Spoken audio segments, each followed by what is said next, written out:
Shiny, happy people holding. Shiny, happy people holding. Shiny, happy people laughing. I am now telling the computer exactly what he can do with a lifetime supply of chocolate.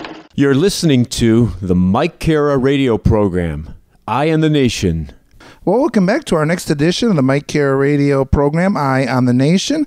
We definitely have our Eye on the Nation, as always, proudly broadcasting from Macoy, Florida, USA, planet Earth. And my next guest is Dr. Laurel Neme, and she is camped in the Kalahari, investigated walrus carcasses on Alaska's Bering Sea beaches, and gotten lost in the Amazon jungle with Brazilian federal police, all in pursuit of knowledge and a better story. And she is the author of Animal Investigators, How the World's First Wildlife Forensic Lab is Solving Crimes and Saving Endangered Species, a CSI for wildlife that has been featured on ABC News, on Nightline, C-SPAN, and NPR Science Friday. And she also hosts the Wildlife, a weekly radio show that explores the mysteries of the animal world through interviews with scientists and other wildlife investigators. And she does a lot of speaking, as she also is a consultant and works as a wildlife and natural resource manager. And Laura, it's a pleasure, honor you could join me today. And, we're talking all about, of course, with this subject, animal trafficking and poaching. And, it's a very fascinating subject for me. And it's, very personal to me as an animal lover. And, we see this, happening all over the world. And unfortunately, we feel like we're not winning the battle, but in fact we are. And there's great people like you that are bringing these stories to us. And first of all, tell us a little bit about your background and how you got involved and interest in this subject that we're talking about today.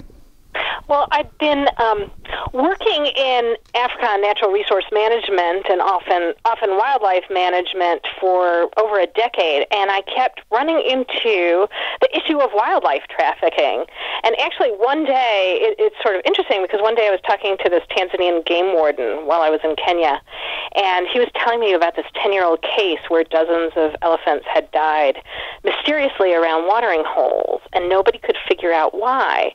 And all of them were missing their tusks, but they had no evidence of gunshot wounds. So it was very puzzling. And the warden had thought at first, maybe they had died naturally, or maybe there was some sort of, new disease. And he had trained with the U.S. Fish and Wildlife Service Forensics Lab and discovered with help from this lab that poachers had actually injected pumpkins, which were one of the elephant's favorite foods, with a variety of agricultural chemicals, and then had scattered them around the watering holes. Well, the elephants would eat them and die. And they did this because the poison let the poachers slide the tusks out of an elephant's skull, which is really a lot easier than the alternative, which is sort of hacking them out or waiting till the elephant decomposes. And then two things happen, and I'll actually tie it back to something that just was released, is while he's telling me this, the phone rings, and when he hangs up, he tells me it was a report of hippos being killed in the very same manner for their ivory teeth. And that was really like this epiphany for me. And, I realized two things, that one, this poisoning for profit was not going to stop, and second, that even though this lab wasn't even involved in this hippo case directly, it was still having an impact because of the forensic case. And in fact, just the other day, I don't know if you've seen the National Geographic for October 2012, the cover story was on blood ivory, and in it, the author Brian Christie mentions about this resurgence in poisoning for profit. And I'm like, oh my goodness, here it is again. And, it's consistent, and what matters is the forensics to help discover what's going on and to also beat it before it starts, and to try and come up with the answers almost before the crime happens. And it's happening, and I find it a very positive story and so many positive developments that to me, it's really, these environmental heroes in the field, both in terms of the law enforcement and the forensics. And now, Laura, as we mentioned, that you have had an awesome opportunity to actually go with a lot of these, like we're saying, Brazilian police force and a lot of these wildlife people, and actually, I guess, almost shadow them and actually see what they saw. I mean, it's one thing to watch Animal Planet, but then I guess it's another to actually look and actually see how it really is. Then. It is. It is. And it's, it's horrifying, but it's also enlightening in that when you see, I just have enormous respect for the people in the field and the people working these cases, because it takes a lot to bring a case to fruition, especially when, you're working in remote places.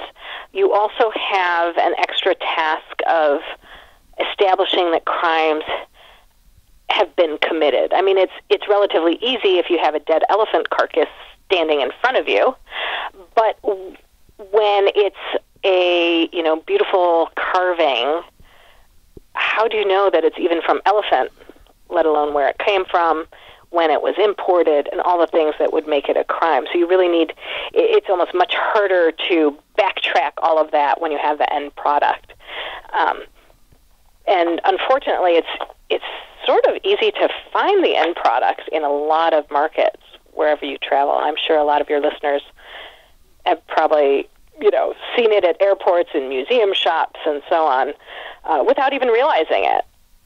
I mean, I'm always asked, what's the most surprising thing you've learned in both writing my book, Animal Investigators, and also speaking and whatnot, and I'm consistently surprised about the breadth of species being traded illegally.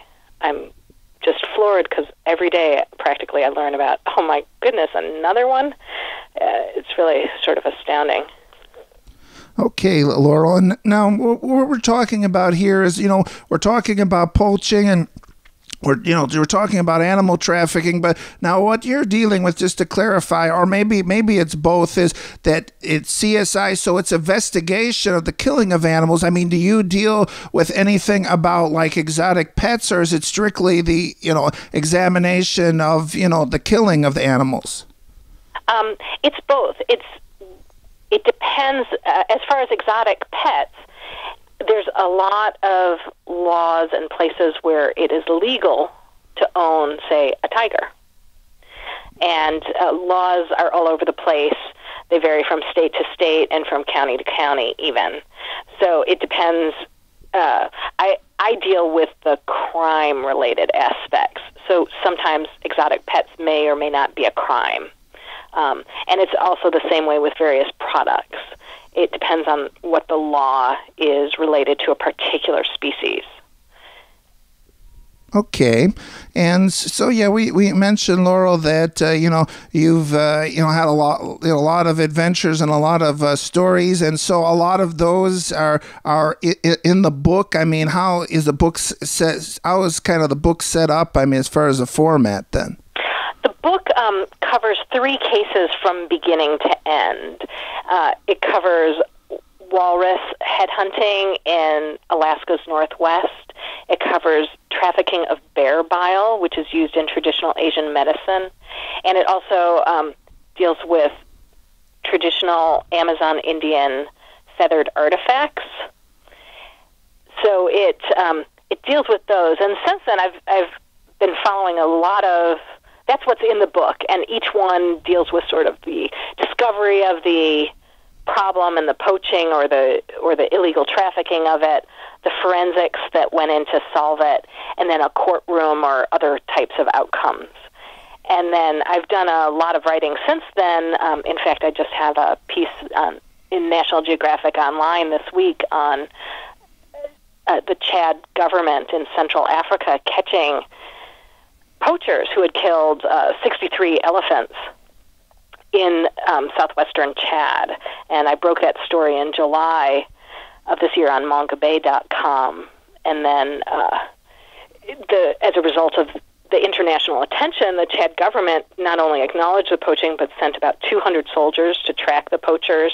And eventually, after a second massacre, but they ended up catching 5 poachers, and 3 poachers had been killed in the in the catching process. And Laurel, so not now, as we mentioned again, you've gone along with all these individuals, and I guess we have our own conceptions what we see on TV. Unfortunately, we'll talk about this. There's not too many animal CSI shows, but I mean, as far as what you experienced, I mean, a lot of times with regular CSI, boom, it's wrapped up in 60 minutes. I mean, as far as how long did it take? I mean, for these cases really to wrap up, or did they in your time with them? Well, there's 2 answers to that. One is, while the cases wrap up, and they can take 3 years of undercover work, and then the legal process might take 1 to 5 years going through the whole legal process. So they take a long time to bring to fruition, these cases, at least the big ones. The sad thing is a lot of the cases still continue. So while you might catch rhino horn traffickers, the problem still persists. And it may not be this particular network, but it might be one component of the network that wasn't caught. Or it might be somebody else who took their place. So the answer is both. So they persist and continue, but they can take a while to wrap up because of all that's required in bringing a case to fruition. And one of those things, actually, and why I really appreciate your having me on your show, is that a lot of times people don't know that this problem even exists, even though it's a huge industry. And even though it's perhaps the 3rd largest black market crime in the world, it flies under the radar. And what that means is prosecutors don't care that much. When you have human rapes or crimes, burglaries, murders, the animal ones, cases necessarily sort of fall to the wayside. And even when they do get picked up by prosecutors, judges may or may not know what the full impact of that might be. And so often the sentences criminals receive are just a slap on the wrist, the cost of doing business, and they're out and doing it again. So I really appreciate your shedding some light on this topic. Absolutely, it's my pleasure, Laura. And yeah, you made a very good point. And unfortunately, that is something we have to deal with and realize is that the punishment, and then this even happens, with unfortunately with pets and animals all over the world, is that the punishment is never severe. And it's nice to know that all these crimes are being taken seriously. But yeah, the punishments never seem to necessarily fit the crime. What's even worse is especially I'm sure you've found, Laurel, there's a lot of these poachers probably have the mentality like, oh, it's just another day at the office, just taking this ivory. So, I mean, sometimes these people don't even think they're committing a crime then. And it's true. And a lot of times, people don't even realize it because,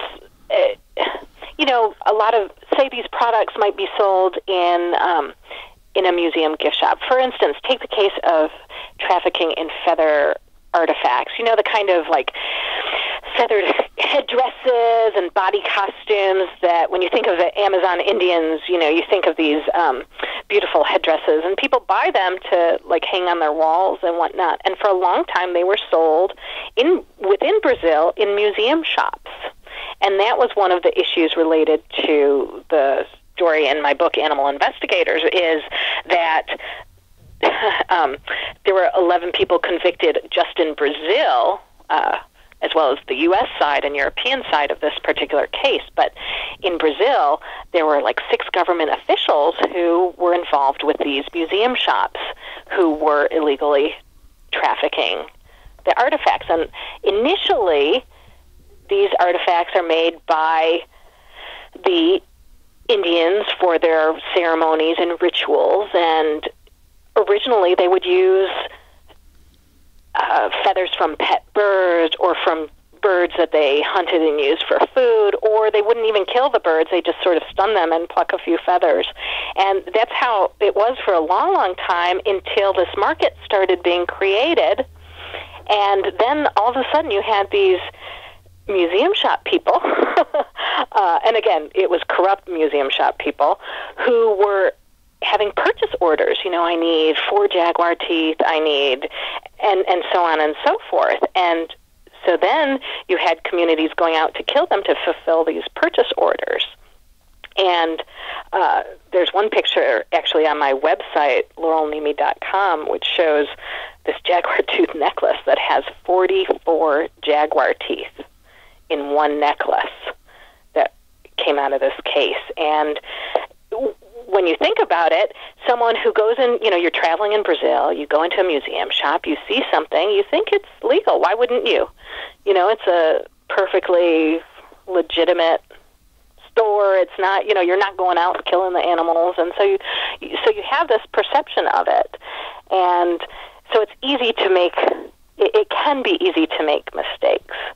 And, but those aren't really the people I'm thinking of when I think about wildlife crime. I'm thinking about, networks who are organized networks who can really make a huge difference in moving, tons of elephant ivory or rhino horns. I mean, you hear a lot about some major busts recently where, 2 tons of elephant ivory in Nairobi and so on and so forth. And so that's a scale that's not just your typical tourist.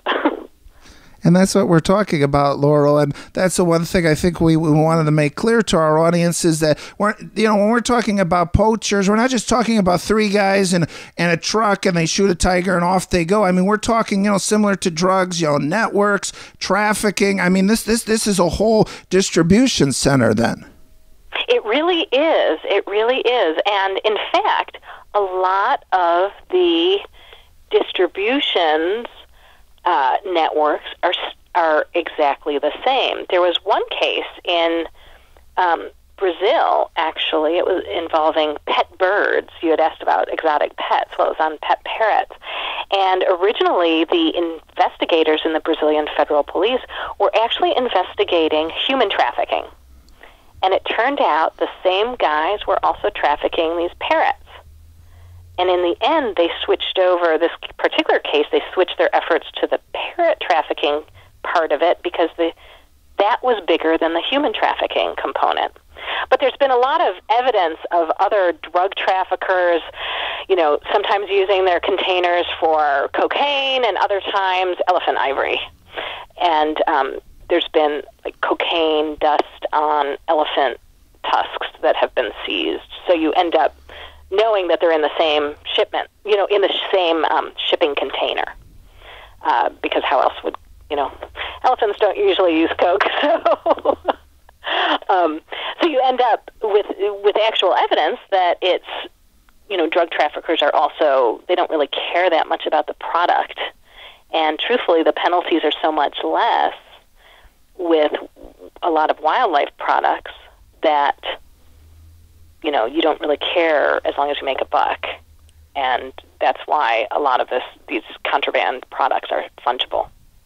And Laurel, a little bit earlier in this show, I was talking, and again, I this is a serious idea. We know there's CSI New York and CSI Miami, but I really do think that someone needs to make a CSI, focusing around animals, and I think they need to get someone like you, because I know with the regular CSI there can be a lot of discrepancies. So I mean that would be kind of a pretty cool idea, is if somebody like you could get on there as an advisor and really tell people what's happening then.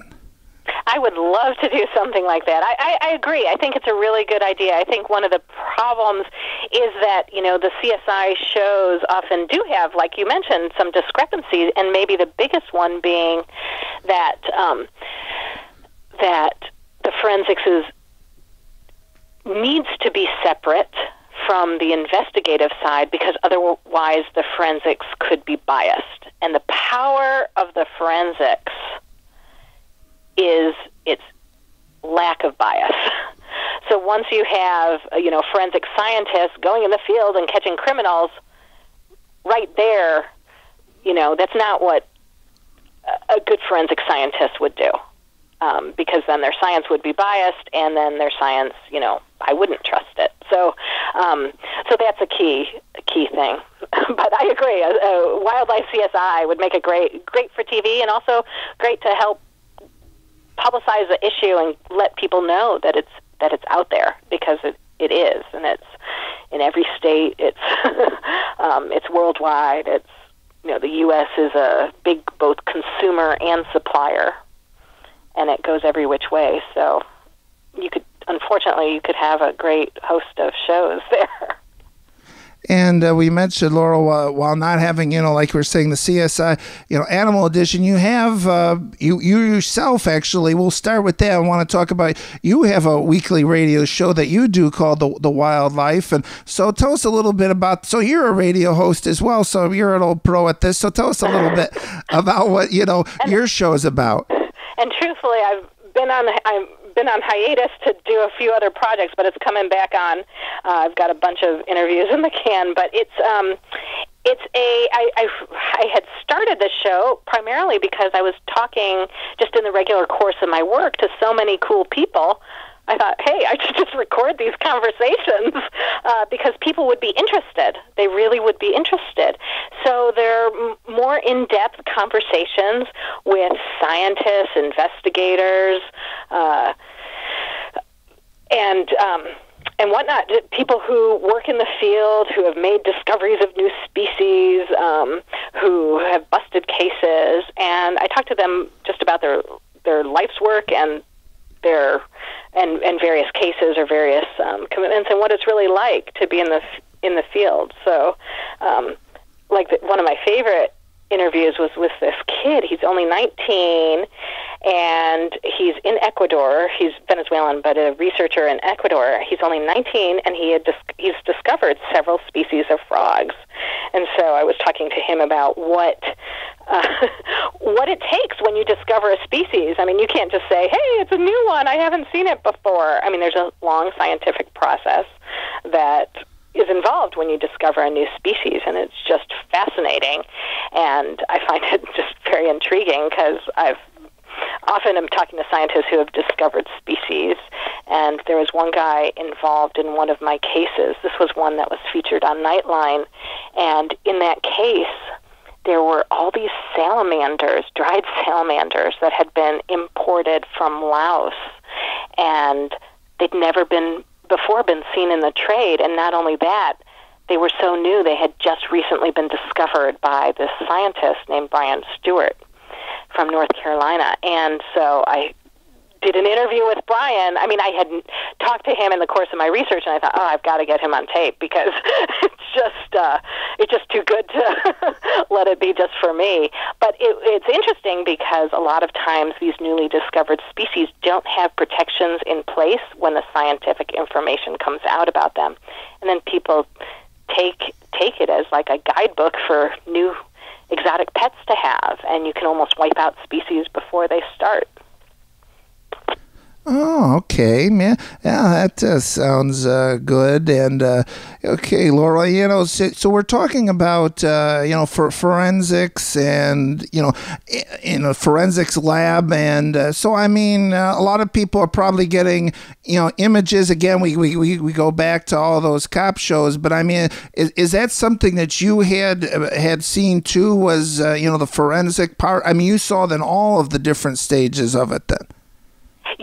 Yes, I have. And at the forensics lab, it is, it's very similar to like a human crime lab. The difference is that a human crime lab deals with one species, and a wildlife forensics lab deals with thousands of species. So, when you walk in, it looks like any other crime lab with the way it takes in evidence and whatnot. Everything's tracked by computer, and there's, freezers and whatnot. And it probably has two different sections to a human crime lab. I mean, it has all the firearms things and whatnot that you imagine, but in addition, it's got a morphology section, and morphology is the study of shape and form.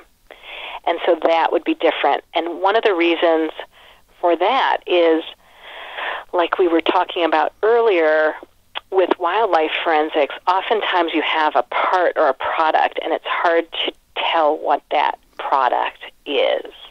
You know, you get an ivory, you get something that looks like an ivory carving. Well, it might be ivory from elephants, or it might be cattle bone. You know, how do you know? And, some people can tell just by look. I actually was doing a presentation last week, and I did it with this special agent here, and I had this example of this camel bone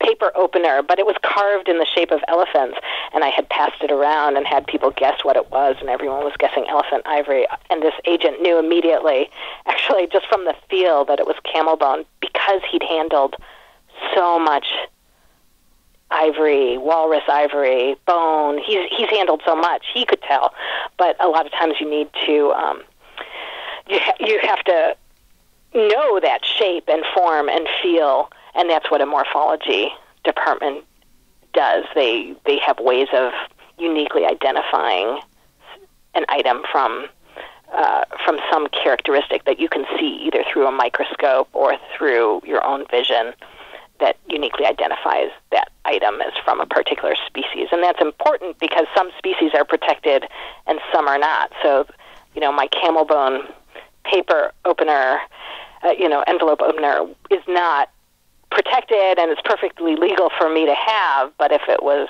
elephant ivory and I had bought it, it would not have been legal. So that's why it's important to know what species it's from. Oh, and that brings up another question I'm sure our audience is thinking is then, so if it is illegal to have, it's probably not a good idea then to keep it. I mean, let's say, I'm not going to say that there's ivory laying around the house, but I mean, if we do come across these things, what should we do? Should we contact you or the authorities, or how do we go about that? Yeah, no, that's a great question.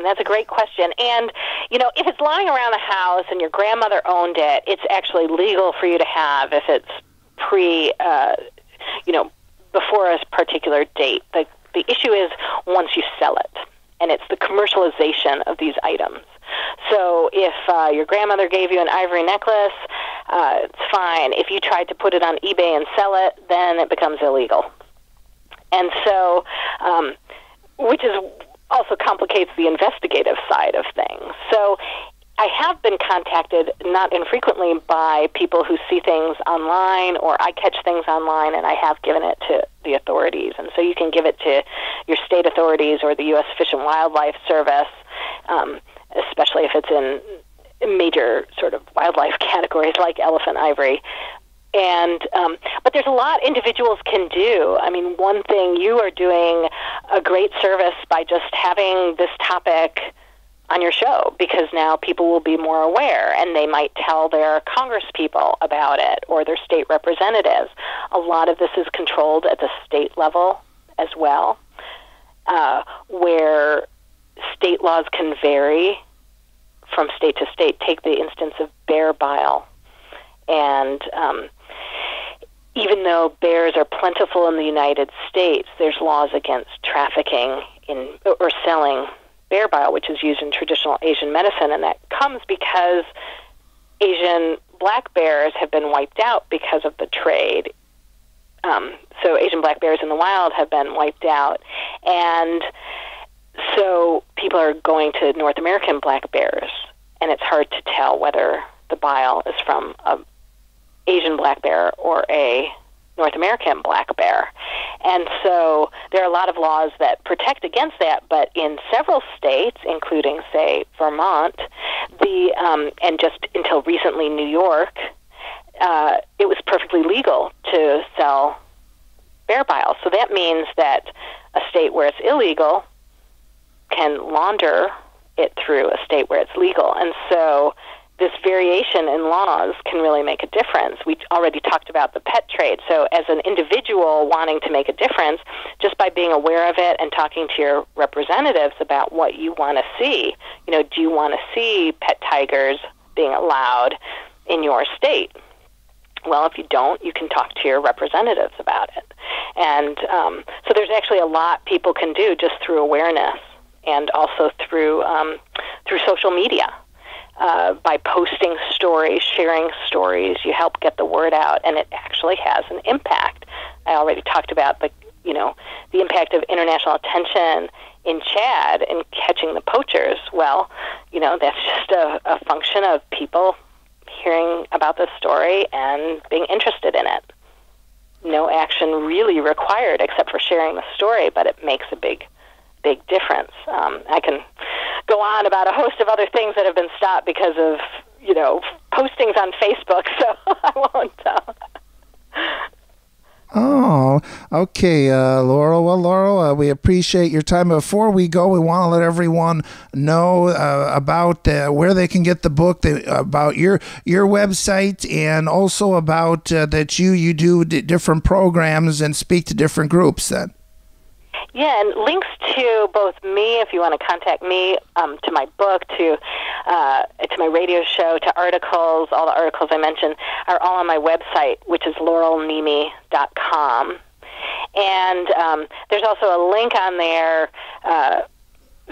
The book's available electronically in paperback and hardback. There's a link to actually my local bookseller where I can actually sign books and have them sent to you as well as links to, all the big sellers. Oh, okay. Laura, appreciate your time. And any other final thoughts or anything else you'd like to mention or we should take away from all this? Well, I hope that people take away the idea that this is an issue and it can have a big impact on the species, and just by sharing the information and also opting not to purchase parts and products from exotic animals, and can really make a difference, and to question where things come from. I think if you see things within a store, you can ask about it. I mean, you can ask where your seafood came from. You can ask where, what the origin of the products are, and just be more aware of it, especially with a lot of luxury items like, snakeskin boots and things like that, belts, purses, jewelry, black coral jewelry. There's a lot that your typical consumer can just look at and question and ask about. And I think that all makes a difference. Okay, my guest has been Dr. Laurel Neme, and you've been listening to the Mike Kara radio program, Eye on the Nation, and please catch us again next time.